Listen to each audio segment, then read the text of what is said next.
Assalamualaikum. Hai semua.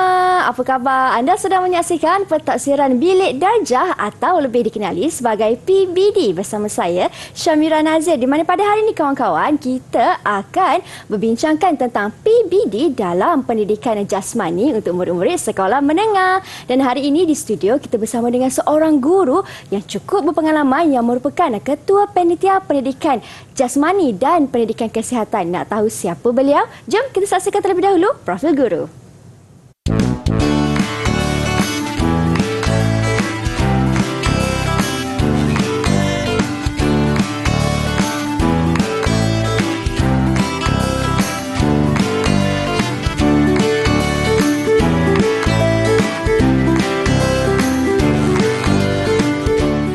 Baiklah, dan sekarang di studio Mira bersama dengan Cikgu Isma Hadi Muhammad Ismail. Assalamualaikum Cikgu. Waalaikumsalam warahmatullahi. Sihat Cikgu? Alhamdulillah sihat. Mira sihat? Sihat Cikgu. Dari selatan ni Cikgu Tangkak Johor.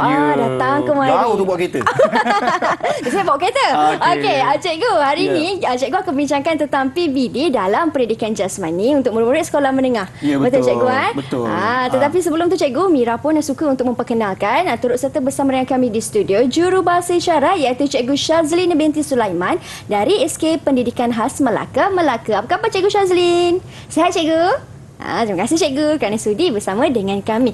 Baiklah, mesti mereka di rumah, murid-murid, guru-guru yang sedang menonton sekarang nak tahu macam mana pentaksiran bagi mata pelajaran pendidikan jasmani ini dilaksanakan di sekolah, kan Cikgu? Ya, betul. Jadi saya rasa Cikgu pun dah bersedia nak menerangkan. Semangat Cikgu. Saya pun semangat juga nak tahu. Jadi jom Cikgu, kita teruskan. Okey, baik. Penonton-penonton di rumah dan juga Mira di studio. Okey, baik. Hari ini kita nak bercerita tentang PBD, PJPK. Okey, berkaitan dengan pentaksiran dalam pendidikan jasmani. Baik, tapi sebelum tu Mira, berkaitan dengan pendidikan jasmani ni, kita kena faham bahawa dia melibatkan kemahiran. PJ saja melibatkan kemahiran. Bila kemahiran ni dia banyaklah. Okey, tapi sebelum kita nak pergi lebih lanjut, kita tengok dulu apa sebenarnya yang ada dalam pendidikan jasmani ni, okey, di sekolah menengah. Okey. Kalau kita lihat sebenarnya Mira dan juga penonton-penonton di rumah, okey, baik. Dalam kemahiran yang ada dalam pendidikan jasmani di sekolah menengah ni, dia ada menengah rendah dan juga menengah atas.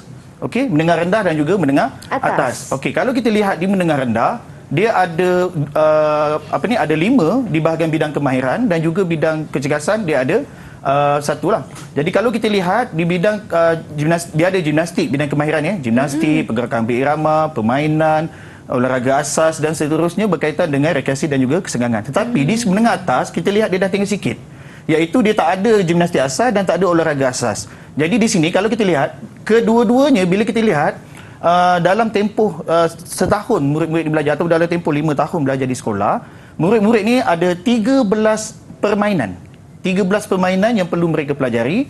Pergerakan berirama ada 9 tarian dan juga 1 pergerakan kreatif dan seterusnya dia ada berkaitan dengan olahraga asas hanya di sekolah menengah rendah iaitu sebanyak 10 kemahiran berkaitan dengan olahraga asas. Baik, kita pergi seterusnya. Kalau kita lihat tahap penguasaan PJ ni beza dia, tahap penguasaan umum dia sedikit berbeza. Okey, kerana apa? Kalau kita lihat tahap penguasaan umum yang pertama bagi PJ ni bermula dengan meniru.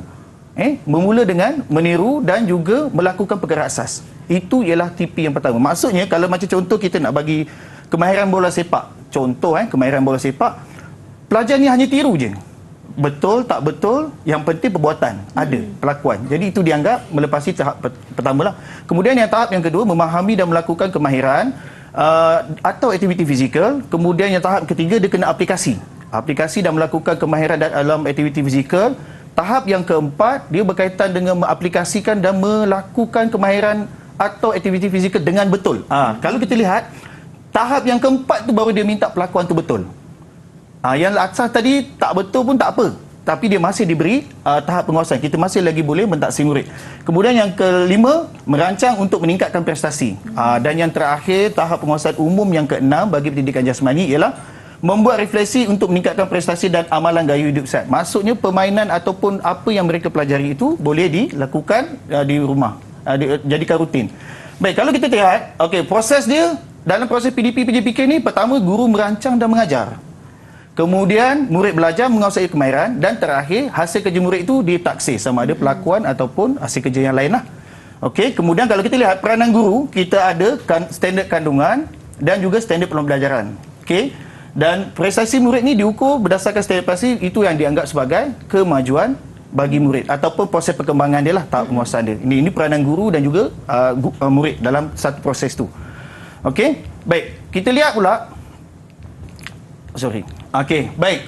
Kaedah untuk mengukur pencapaian murid dalam pendidikan jasmani ni ada 8 perkara. Ada 8 kaedah atau 8 cara dalam kita nak mengukur.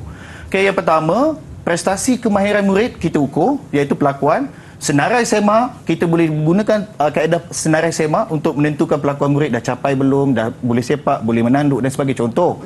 Okey, kemudian rubrik, berdasarkan rubrik, berdasarkan folio, berdasarkan projek, projek yang guru beri projek lah pada murid, projek persembahan ke projek pelakuan dan sebagainya. Kemudian dari sudut video dan gambar yang murid lakukan dihantar pada kita pun kita boleh taksir. Okey, kemudian kertas pensel dalam bentuk lembaran kerja dan sebagainya, dan akhir sekali adalah penilaian kendiri. Murid menilai prestasi diri sendiri sebelum disemak oleh guru. So ini adalah kaedah untuk mengukur pencapaian murid dalam PDP PJ, Pendidikan Jasmani Sekolah Menengah. Faham tak? Ke laju sangat dia cakap ni? Faham cikgu. Macam kereta api saya cakap. Tak, cikgu faham. Okey. Murid di rumah pun faham juga. Itu rupanya kaedah untuk mengukur pencapaian murid. Ada 8 cikgu Ya, ada 8 cara dan kaedah lah yang boleh diaplikasikan. Dan saya nak tahu pula lepas ini bagaimana kaedah ini dilaksanakan. Ini cikgu baru sentuh sikit. Kawan-kawan di rumah, guru-guru juga pastinya ingin mengetahui bagaimana setiap satu kaedah ini dilaksanakan. Selepas ini kita akan sambung semula perbincangan kita hanya di PBD ataupun Pentaksiran Bilik Darjah. Jangan ke mana-mana.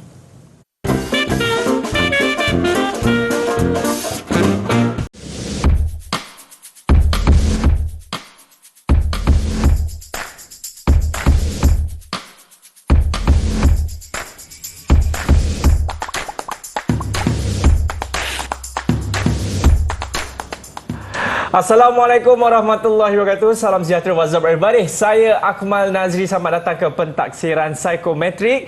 Yang mana di sinilah kita akan membantu murid-murid di luar sana untuk lepas SPM nanti nak jadi apa? Minat saya nak jadi pelakon, tapi boleh ke? Contohnya lah kan. Yang mana kita akan bersama dengan seorang guru, dan siapakah beliau? Jom kita tengok profil guru hari ini.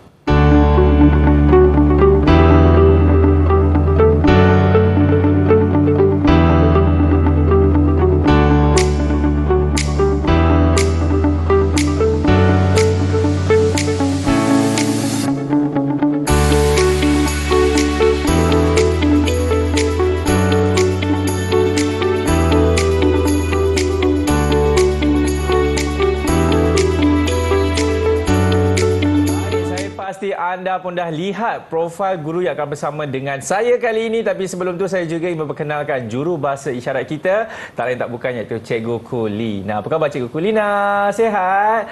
Wah, lainlah nampak hari ini. Ini dah Cikgu Kulina yang sentiasa ceria. Baiklah, tanpa membuang masa, ayo saya memperkenalkan guru kita iaitu Cikgu Elmi Roziana, atau nama manjanya Cikgu Elmi. Cikgu Elmi, apa khabar? Baik, Alhamdulillah. Alhamdulillah. Ini merupakan kali ke-10 kita bersama. Ya, betul. Okey, cikgu, di dalam Pentaksiran Psikometrik kali ini kan kita nak membicarakan mengenai kenali konstruk sosial dalam inventory minat kerjaya. Apa yang dimasukkan di dalam perkara itu, cikgu, sebab kita nampak agak panjang kan yang kita nak bincangkan kali ini tu. Silakan cikgu. Okey, sebenarnya dalam inventory minat kerjaya dia ada 6 konstruk di mana soalan-soalan tu dipecahkan kepada 6 personality. Baik. Ada realistik, ada investigatif, ada artistik, ada social, enterprising dan kinestetik. Dan konvensional. Okey. Maafkan saya, konvensional. Okey, so hari ini kita akan bincangkan tentang konstruk sosial sahaja. Itulah yang kita akan bincangkan. Okey cikgu, jom kita teruskan. Silakan. Okey. Kenapa berdebar gitu? Oh, adalah sikit. Okey. Okey. Untuk pengetahuan semua, sebenarnya tak semua murid di dalam sekolah itu membuat inventory minat kerjaya. Yang biasanya yang buat tu hanya tingkatan 1, tingkatan 3 dan tingkatan 5 sahaja. Okey. Jadi macam mana budak-budak lain tu nak tahulah minat kerjaya dia apa. Betul. Jadi mereka sebenarnya ada dua cara untuk mengetahui minat kerjaya mereka. Yang pertama ialah sama ada dia jumpa dengan guru kaunseling itu sendiri buat. Kedua ialah secara online. Secara online? Boleh buat, juga? Boleh. Maupun offline dan online pun boleh juga? Boleh. Boleh, cikgu. Okey. Okey, seterusnya cikgu, apa yang lagi cikgu nak kongsikan? Sebenarnya perbezaan kalau buat dengan guru dekat sekolah, soalan IMK tu laras bahasa dia rendah, mudah difahami oleh murid. Tapi kalau dekat online, laras bahasanya agak tinggi, di mana murid-murid tu perlukan bimbingan daripada orang dewasa ke guru ke supaya dia faham istilah-istilah dalam soalan tersebut. Okey, mari kita lihat bagaimana cara nak buat ujian minat kerjaya ni secara online. Okey. Okey, jom kita tengok. Aha. Perlu type e-profiling.mohe.gov.my. Betul. Okey. Kemudian dekat situ kita masukkan kita punya kad pengenalan. Okey. Lepas tu kita terus daftar masuk. Bila selepas itu kita akan dibawa ke paparan seperti ini. Di mana dia akan keluar nama kita, kita daripada universiti mana, kita graduate daripada tahun bila. Okey. Seterusnya kita teruslah tekan ke ujian personality. Baik. Untuk ini. Bila keluar dekat situ, soalan yang pertama, kita akan pergi ke bahagian A, iaitu bahagian kesukaan.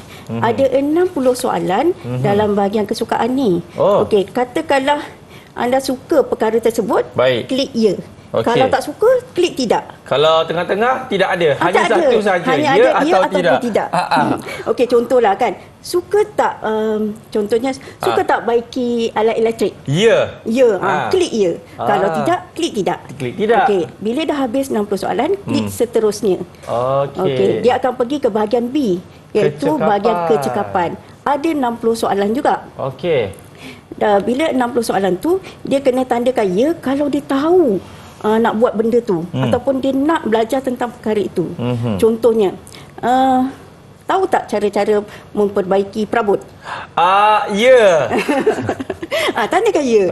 Contohlah kan. Kalau tak, tandakan tidak. Tandakan tidak. Okey, dah kalau habis. Mungkin, tandakan tak ada juga. Kalau dah habis 60 soalan, klik seterusnya. Okey, dia akan pergi ke bahagian C, iaitu dia akan bahagian pekerjaan. Okey, dekat bahagian pekerjaan ni, kita pun tandakan ya sekiranya kita suka pekerjaan tersebut. Okey, contohnya suka tak jadi chef? Jadi chef? Ya. Ya saja. Ya, sebab makan kan. Tanya lagi kat saya juga. Tanya lagi. Dia akan ya je klik. Ya. Kalau tak suka, kliklah tidak. Okey. Lepas tu, bila dah habis, kita kena klik seterusnya. Bila klik seterusnya, yang menarik dekat sini kan, dia terus keluar graf tau. Menarik tak menarik, dia terus keluar graf tunjukkan yang mana kita dominan dalam 66 personality tu, yang mana dominan. Okey, dekat bawah tu nanti dia ada terangkan terus 3 mata Holland. Apa yang sesuai dengan diri kita. Contohnya kalau dekat situ ada social. Social, enterprising, artistik ke. Okey. Dekat bawah tu kalau kita klik, dia akan keluar terus tafsiran mengenai keputusan yang kita dapat tu. Apa itu social? Apa itu enterprising tu? Apa itu artistik tu? Dia akan terangkan ciri-ciri, dia terangkan persekitaran pekerjaan. Okey. Seterusnya dia terus akan keluar contoh kerjaya yang sesuai untuk personality tersebut. Okey. Baik. Bila dah habis, bolehlah daftar keluar.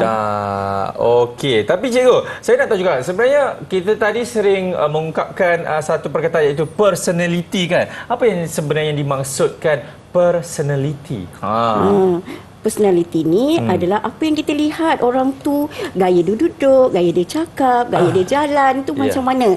So hari ini kita akan lihat personality orang sosial. Tengok personality dia. Cara duduk, cara cakap, cara jalan nanti. Saya tak suka sosial, cikgu. Mari kita lihat personality orang sosial. Biasanya orang sosial ni dia suka berinteraksi, memerlukan kita sentiasa bercakap. Betul. Okey, orang yang senang cakap, dia ni kuat bercakap lah. Macam budak dalam kelas, biasanya dia akan tak tahu duduk dia cakap, dia cakap dengan kawan dia. Ataupun dia pergi ke mana-mana, mesti nak ada kawan. Tak boleh tak ada kawan. Okey, pergi toilet kawan, pergi ke koperasi dengan kawan, kantin kawan. Okey, kemudian dia mudah memberi kerjasama. Bila buat grouping, kerja dalam kumpulan, mudah bagi kerjasama, boleh berkolaborasi dengan rakan-rakan. Dia suka membantu, dia juga boleh melatih kawan-kawan. Katakanlah kawan tu tak faham, dia boleh tolong ajarkan. Ya, macam saya. Dia boleh contohnya membimbing, menjadi ketua. Macam saya. Inilah personality orang sosial. Oh, iya ke? Okey, jadi saya Banyak mengaku cakap. saya sosial sebenarnya. Bukan sosial yang Dudut, apa tu cikgu? Yang penting orang sosial ni dia suka membuat kebajikan kepada orang lain. Saya pun memang sukalah buat kebajikan. Jadi itulah dia cikgu. Maksud personality sosial. Okey, cikgu, itu yang sosial. Kalau yang bukan sosial tu di sebaliknya lah kan? Ada. Kalau penonton nak tahu apa yang ciri-ciri pertentangan dengan sosial, kenalah tengok siaran-siaran sebelum ini. Wah, sempat lagi dia promosi kan. Okey cikgu, kita berhenti rehat dulu boleh cikgu? Okey. Baik, kepada anda semua jangan ke mana-mana selepas ini. Kita akan kembali lagi dalam pentaksiran psikometri. Cikgu, saya sosial ke cikgu?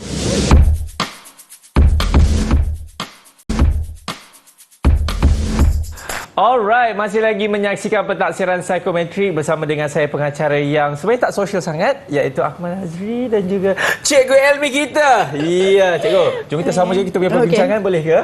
Okey, seterusnya ialah kita nak kenal ciri-ciri personality sosial tu macam mana. Okey, ciri yang pertama ialah extrovert. Extrovert ni adalah orang yang sangat bersemangat. Macam kita punya pengacara hari ni. Siapa bersemangat. tu?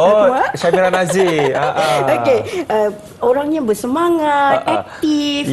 Bila dia boleh menghidupkan suasana yang bosan tu kepada ceria. Cikgu jangan puji lebih-lebih cikgu. Suka suasana yang ramai. Okey, kemudian dia suka dapat kawan yang baru. Okey, dia bosan kalau duduk seorang-seorang, mati kutu kalau tak ada kawan. Okey. Kemudian dia lebih banyak bercakap daripada mendengar. Okey. Baik. Saya akan lebih banyak mendengar lah kot cikgu. Kan dia bercakap. Seterusnya, dia orang sosial ni juga adalah seorang yang mesra. Okey, mesra, mudah mendapat kawan, digemari oleh rakan-rakan. Okey, selain daripada itu, orang extrovert ni juga dia ada mempunyai empati. Maksudnya dia memahami perasaan orang lain melalui pandangan orang itu sendiri. Dia lebih memahami begitu. Okey. Seterusnya kita lihat dia ciri-ciri lain ialah orang sosial ni dia orang yang bertanggungjawab. Ya ke cikgu? Kalau bagi kerja, dia akan buat sehabis baik yang dia boleh buat. Okey, saya tanya produser saya kejap. Betul ke? Ya. Ya cikgu dia kata. Dan dia boleh memberi kerjasama yang baik di dalam kumpulan dia. Okey. Orangnya boleh dipercayai. Itu apa saya kena tanya produser saya macam mana, ya ke? Boleh dipercayai tak? Boleh, dia kata boleh juga cikgu. Okey, orangnya suka menolong orang. Ya. Okey.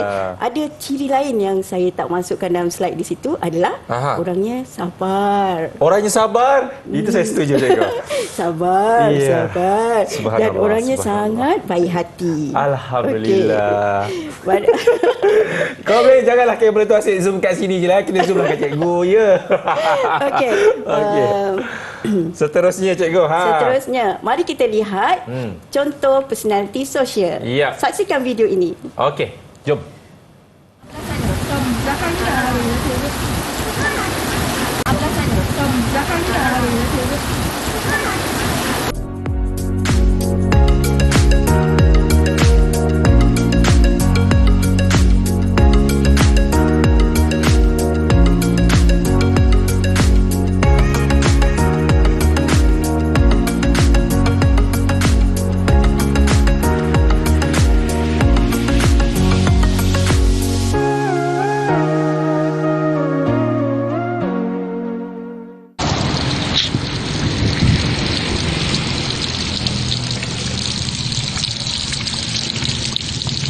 Okey, inspirasi saya bersama Warung Makan Sahabat ni, kita bukan nak bagi dia ikan, nak bagi dia pancing. Kalau bagi ikan dia akan habis, bagi makanan dia akan habis. Kita bagi pancing, dia akan ada keinginan sendiri mencari rezeki lah. Sebab saya rasa rezeki tu dekat kita aja, cuma kita nak tak nak je kan. Jadi kita ambil komitmen sekarang ni, apa yang kita buat sekarang bagi makan. Satu, kita bagi makan. Bagi makan ni sebenarnya dalam konteks lain kita nak tarik dia. But di sini akan berlaku one stop center. Cikgu, mungkin cikgu boleh terangkan apa yang cikgu nak sampaikan melalui video yang baru saja kita tonton tadi tu, cikgu. Okey. Video yang pertama ialah video Muhammad Akil. Masa tu hari bicara akademi. Hujan, parent-parent ni nak balik, nak Parent-parent, ibu bapa kan? Ibu bapa datang ambil result anak bicara akademi. So bila nak balik tu hujan lebat. Jadi Akil ni dengan baik hatinya memayungkan parent-parent yang nak balik tu ke kereta. Dalam hujan. Itulah ciri-ciri personality social.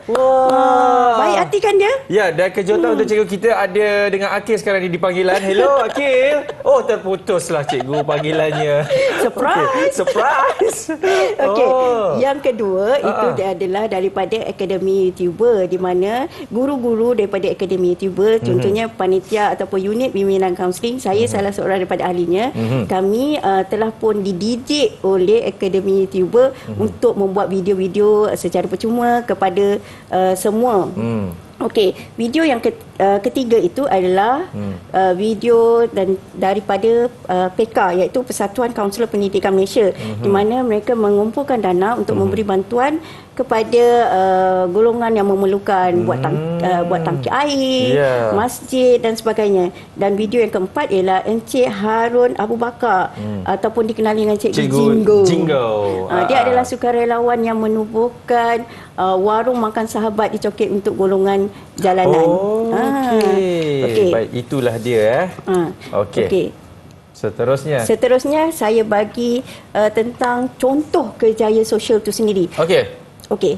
Oleh kerana ciri-ciri personality social ni banyak cakap, suka berinteraksi, maka dia mestilah cari kerja yang menghadap manusia. Tak boleh kerja dengan haiwan, tak boleh kerja dengan peralatan, dengan mesin, tumbuh-tumbuhan dan sebagainya. Mati kutu dia nak cakap dengan benda-benda tu semua. Ya, kutu pun mati lah cikgu. Lebih baik dia kerja menghadap manusia. Betul. Jadi apakah kerjaya yang menghadap manusia? Kerjaya contohnya guru. Guru kan menghadap murid. Betul. Pensyarah dia menghadap murid juga. Kaunselor macam saya pun menghadap klien. Betul. Okey. Kemudian kita ada contoh kerjaya seterusnya ialah pengacara TV. Siapa yang menang hari tu? Akmal Nazri. Contohnya dia kan Janani menang pengacara TV popular hari tu. Okey, seterusnya. Seterusnya kita ada pemandu pelancong, pramugari, kemudian kita ada penyambut tetamu. Sebab dia menghadap manusia. Seterusnya yang suka menolong orang, paramedik, jururawat. Okey.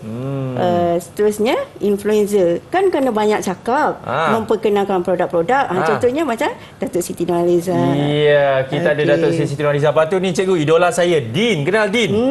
Din tu idola saya tau. Saya jadi pengacara pun sebabkan dia. Jadi Din, I love you lah Din. Okey, jadi itulah dia antara contoh-contoh kerjaya sosial kan. Tapi kita nak berhenti rehat dulu, boleh cikgu? Boleh. Okey, kepada anda semua jangan ke mana-mana. Selepas ini kita akan kembali dalam pentaksiran Psikometrik. Metrik. Wah.